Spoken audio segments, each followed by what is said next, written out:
오늘 말씀은 요한복음 8장 31절로 41절의 말씀입니다. 함께 읽습니다.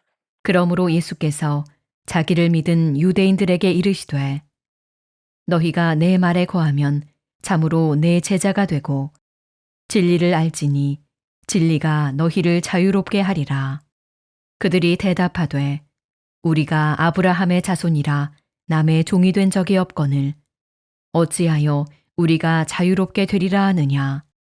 예수께서 대답하시되 진실로 진실로 너희에게 이르노니 죄를 범하는 자마다 죄의 종이라. 종은 영원히 집에 거하지 못하되 아들은 영원히 거하나니 그러므로 아들이 너희를 자유롭게 하면 너희가 참으로 자유로우리라. 나도 너희가 아브라함의 자손인 줄 아노라. 그러나 내 말이 너희 안에 있을 곳이 없으므로 나를 죽이려 하는도다. 나는 내 아버지에게서 본 것을 말하고 너희는 너희 아비에게서 들은 것을 행하느니라. 대답하여 이르되 우리 아버지는 아브라함이라 하니 예수께서 이르시되 너희가 아브라함의 자손이면 아브라함이 행한 일들을 할 것이거늘 지금 하나님께 들은 진리를 너희에게 말한 사람인 나를 죽이려 하는도다. 아브라함은 이렇게 하지 아니하였느니라. 너희는 너희 아비가 행한 일들을 하는도다. 대답하되 우리가 음란한 데서 나지 아니하였고 아버지는 한 분뿐이시니 곧 하나님이시로다. 진리로 누리는 자유라는 제목으로 말씀 증거합니다. 사람은 누구나 자유를 갈망합니다. 이것은 동서고금을 막론하고 인류가 추구해온 가장 근본적인 열망이에요. 그러나 현실, 삶에서 그 자유를 성취하거나 누리는 것은 쉽지 않습니다. 사실 어디에서 어디까지가 자유인지 또 어디까지가 속박인지 그런 구분도 쉽지 않습니다. 그래서 사람이 꿈꾸는 자유는 마치 신기루와 같은 거예요. 이에 오늘 예수님은 그 시대와 백성을 향해서 참 자유가 무엇인지 진리 안에서 참된 자유를 누리는 길을 말씀하십니다. 이를 두 가지로 생각해 봅니다. 첫 번째, 참된 자유를 위해서 죄의 본질을 인식하고 말씀 안에 거해야 합니다. 인간이 자유를 잃어버린 근본적인 원인은 죄에 있죠. 34절입니다. 진실로 진실로 너희에게 이르노니 죄를 범하는 자마다 죄의 종이라. 아멘. 여기서 종이라는 표현은 단순한 비유가 아닙니다. 실제로 죄는 우리를 조용히 지배해요. 가만두어도 먼지가 쌓이듯 우리 삶의 죄는 깊이 두껍게 쌓이면서 결국 죄로 모든 게 흐르게 합니다. 그렇게 작은 거짓말이 습관이 되고 작은 탐심이 부정으로 이어지며 작은 원망이 뿌리 깊은 원한으로 자라나는 거죠. 그렇게 죄는 인생을 서서히 지배하고 죽음으로 이끌고 갑니다. 자, 지금 이스라엘 민족이 그런 상황이었죠. 하지만 그들은 그런 사실을 부정합니다. 오히려 자신들이 아브라함의 자손이기에 종이었던 적이 없다라고 반문을 해요. 우리는 선택받은 민족이며 하나님의 언약 백성이며 거룩한 혈통을 가진 자들이다. 이런 식의 자긍심이 있습니다. 곧 그들은 율법주의와 형식주의라는 현재의 무서운 감옥에 갇힌 상태인 거예요. 그래서 안식일 규례를 지키면서도 그 마음에는 미움과 원한을 품고 있었고 11조를 드리면서도 정의와 긍휼은 저버렸습니다. 겉으로는 근사하고 자유로워 보였지만 그 내면은 철저히 죄로 속박되어 있었던 거예요. 여러분, 우리도 이럴 수 있습니다. 이에 우리는 주님 앞에서 우리의 속사람을 돌아봐야 할 거예요. 내가 어떤 교회에 다니는지, 어떤 직분을 가졌는지, 얼마나 오래 신앙생활을 했는지가 중요한 것이 아닙니다. 다만 오늘 내가 무엇에 매여 있는지, 무엇이 나를 지배하고 있는지를 직시할 필요가 있어요.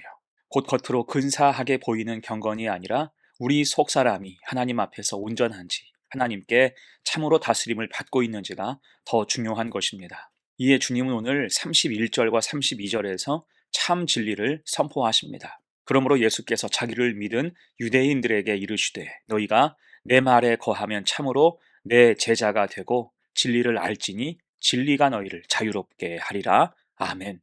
여기에서 31절 거하면 거한다라는 말이 참 중요하죠. 이 뜻은 일시적으로 머무는 게 아니라 영구적인 정착을 의미합니다. 마치 집에 사는 것처럼 성도는 말씀 안에서 먹고 자고 숨쉬고 살아가야 한다는 것입니다.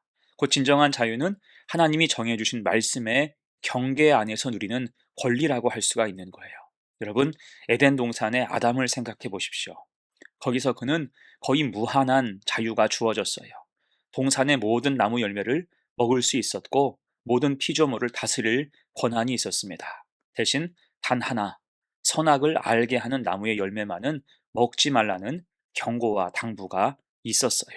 하지만 아담과 하와는 악한 마귀의 미혹에 빠져서 그 경계를 넘어서게 됐고 그 즉시 참된 자유를 모두 잃게 됐습니다. 동산에서 쫓겨났고 저주의 땅에서 수고해야 했으며 결국 죄의 지배를 받게 됐어요.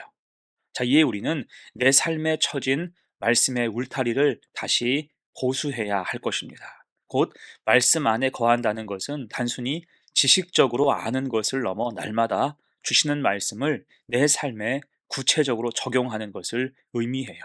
말씀을 통해 하나님의 다스림 속에 있어야 하는 것입니다. 그런 의미에서 유대인들, 특히 바리새인의 모습은 믿음과 거리가 멀었죠. 그들은 자신들이 아브라함의 후손이라고 자랑했지만 그들의 행위는 아브라함의 믿음과는 거리가 멀었어요. 이에 주님께서 39절에서 말씀하십니다. 대답하여 이르되 우리 아버지는 아브라함이라 하니 예수께서 이르시되 너희가 아브라함의 자손이면 아브라함이 행한 일들을 할 것이거늘. 곧 그들에게는 아브라함이 행한 일, 곧 믿음으로 하는 순종이 없었고 하나님의 뜻을 제대로 헤아리지도 못했습니다. 그 말씀이 40절이에요. 지금 하나님께 들은 진리를 너희에게 말한 사람인 나를 죽이려 하는도다. 아브라함은 이렇게 하지 아니하였느니라. 아멘. 지금 그들의 모습에서는 아브라함의 흔적이 전혀 없다는 것입니다. 혈통으로는 아브라함의 자손일 수 있어도 영적으로는 아니었다라는 거죠. 이에 세례 요한은 진작에 그들에게 일갈했습니다. 마태복음 3장 9절이에요. 속으로 아브라함이 우리 조상이라고 생각하지 말라. 내가 너희에게 이르노니 하나님이 능히 이 돌들로도 아브라함의 자손이 되게 하시리라. 아멘. 혈통이 중요한 게 아니라는 것입니다. 현재 하나님의 다스림으로 사는지가 핵심이라는 거죠. 그래서 우리 역시 내 속 죄의 본성을 말씀에 거울에 비추어 보고 온전히 회개하며 하나님의 다스림 속에서 참 자유를 확장하며 살아가는 복된 성도가 되시기를 축원합니다. 아멘. 두 번째예요.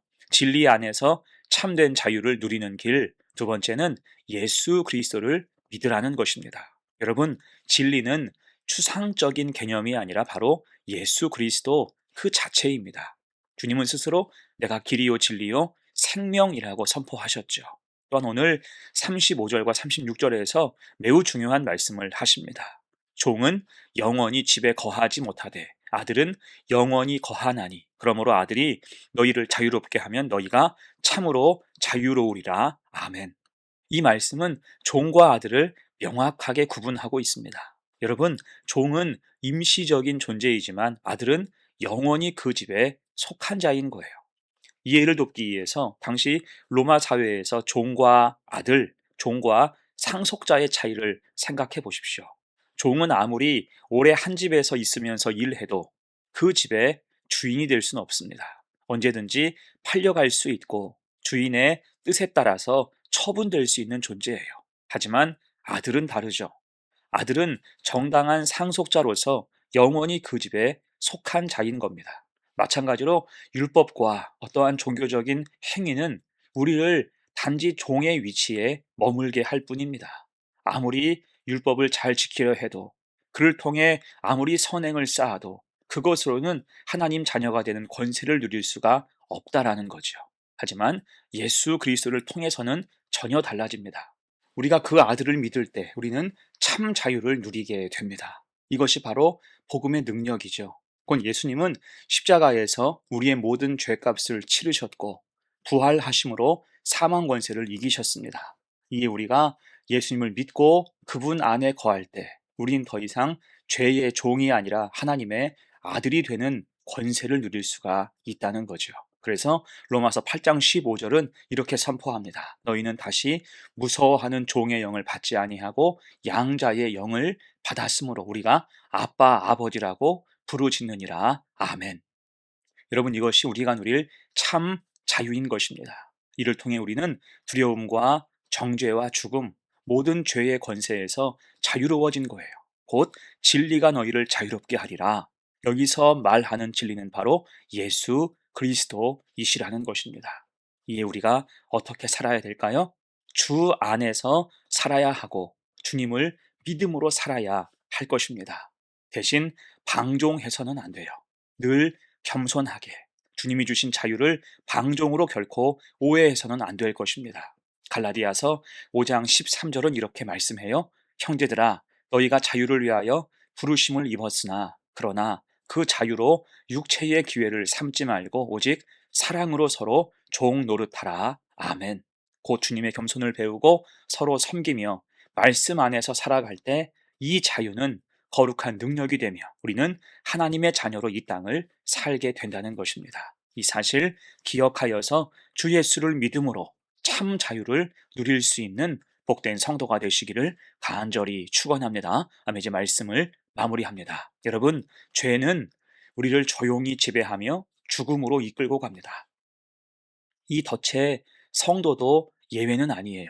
이에 유대인들처럼 겉으로만 경건한 것이 아니라 우리 속사람이 말씀 안에 거하며 하나님의 다스림 속에 있어야 할 것입니다. 그리고 진리이신 예수 그리스도를 믿을 때 우린 더 이상 죄의 종이 아니라 하나님 자녀가 되는 권세를 누리게 됨을 기억해야 할 것입니다. 십자가 보혈과 부활의 능력으로 우리는 참 자유를 누릴 수 있는 거예요. 그래서 늘 말씀 안에 거하며 주님을 알고 믿음으로 참 자유를 날마다 누리며 살아가는 복된 성도가 되시기를 간절히 축원합니다. 아멘. 함께 기도합니다. 은혜로우신 하나님 아버지, 오늘 진리의 말씀으로 우리에게 참 자유를 선포해 주심을 감사드립니다. 우리가 얼마나 많은 것에 매여 살아왔는지 고백합니다. 죄의 본질을 깨닫지 못한 채 겉으로만 경건한 모습으로 살아온 우리를 용서하여 주옵소서. 이제 우리로 하여금 주님 말씀 안에 깊이 거하게 하시고 진리이신 예수 그리스도를 온전히 믿음으로 참된 자유를 날마다 확장하고 누리며 살아가게 하옵소서. 또한 이 자유를 방종이 아닌 사랑과 섬김으로 나타내며 하나님 자녀답게 이 땅을 살아가게 하옵소서. 감사드리며 예수님의 이름으로 기도합니다. 아멘.